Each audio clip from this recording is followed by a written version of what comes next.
Nesse vídeo, senhores, nós vamos falar um pouco de relatório do inquérito policial e o destinatário do inquérito policial, tá?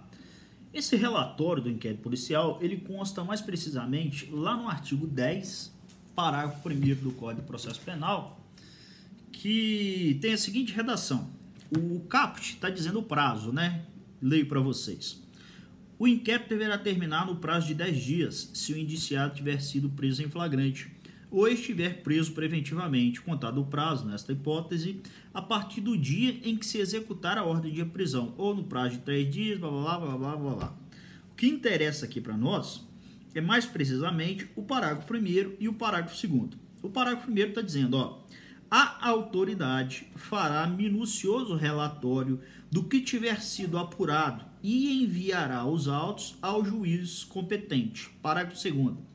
No relatório, poderá a autoridade indiciar testemunhas que não tiverem sido inquiridas, mencionando o lugar onde possam ser encontradas. Então, olha, a última parte, vamos por assim dizer, que o delegado faz durante o inquérito policial é o denominado relatório. No final do procedimento, deve o delegado, conforme o nome já nos sugere, relatar tudo o que de mais importante ocorreu durante aquela respectiva investigação. E assim o faz através do respectivo relatório. O relatório, portanto, é essa parte final que traz um resumo geral de todas as investigações criminais ali ocorridas, devendo, pelo menos a princípio, o delegado se abster de opinar em relação àquela atividade criminosa ou do que quer que tenha assim sido feito. Até porque quem vai opinar de fato sobre se vai propor ação, contra quem irá propor ação ou não, é o titular da ação penal, que no caso, em se tratando de ação penal pública, é o Ministério Público, ou tratando-se de ação penal privada, o querelante, ou sujeito passivo da atividade criminosa. Tá? Olha, apesar de ser e de assim dizer o Código de Processo Penal que deve ter um relatório, entenda que uma eventual denúncia realizada com base em elementos de informação de um inquérito que não possui relatório não acarreta nulidade daquela respectiva denúncia. Imagine o seguinte, ó, chegou na promotoria um inquérito policial. Esse inquérito policial não tem relatório. O delegado esqueceu de fazer relatório. Entretanto, o Ministério Público entendeu que naquele caso em concreto existe elementos de informação já suficiente de que ele pode perpetrar a ação penal contra determinada pessoa. Isso é perfeitamente possível.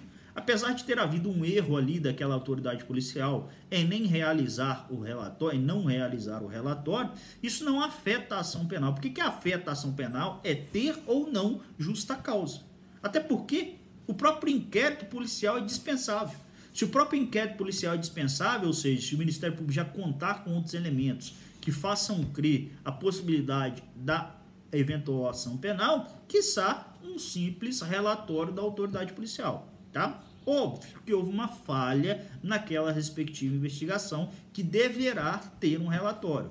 Mas isso não significa dizer, entretanto, que se uma denúncia for feita com base em um inquérito policial e nesse inquérito policial não ter relatório, a denúncia não faltará justa causa, porque a justa causa é realizada pelos elementos de informação colhidos durante a investigação e não pelo relatório em si, perfeito? Depois de relatado, o artigo 10, parágrafo 1º diz o quê? Depois de relatado, deve a autoridade policial remeter os autos ao juízo competente. E aqui vem um grande dilema na sistemática do direito processual penal nos dias de hoje. O que é isso? Quem é o destinatário de um inquérito policial? Porque se nós abrirmos o próprio código, se nós lermos o artigo 10, parágrafo 1º, ele está nos sugerindo que o destinatário do inquérito policial é necessariamente a autoridade judiciária.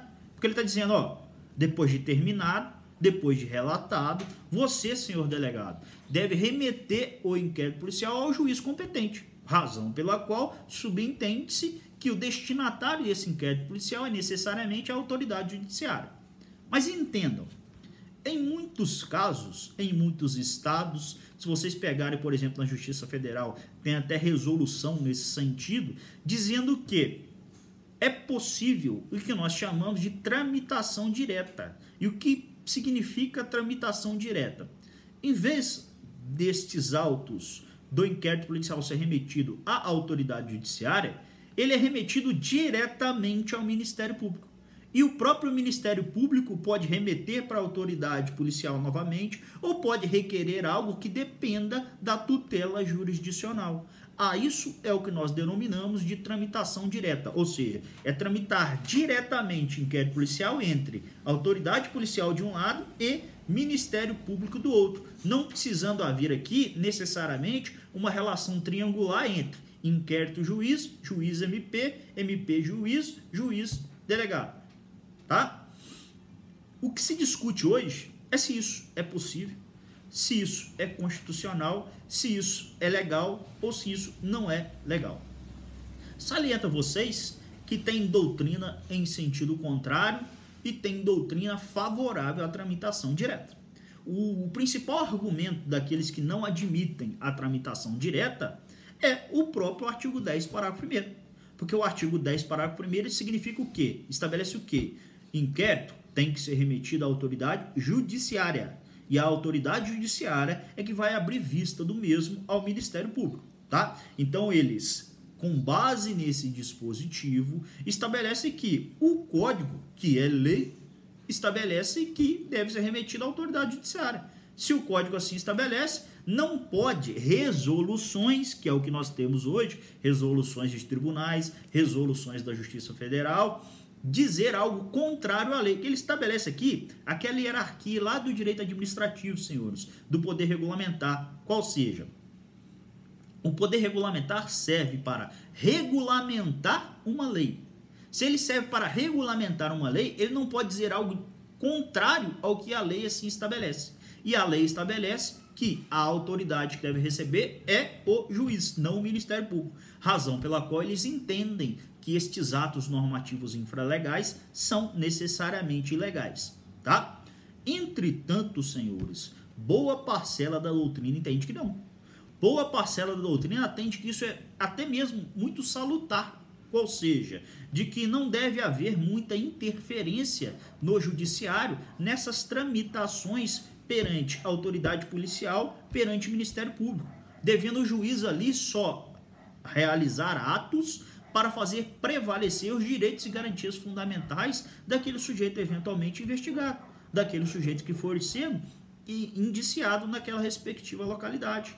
Isso, até porque, daria uma duração mais razoável daquela investigação, o que significa aplicação do devido processo legal, mais precisamente na sua esfera da razoável duração do processo, evitando, eventualmente, até prescrições, já que, quando vai para o juiz e o juiz abre vista para o Ministério Público, isso muitas das vezes alarga por demais esse prazo, essa conclusão deste inquérito policial, tá?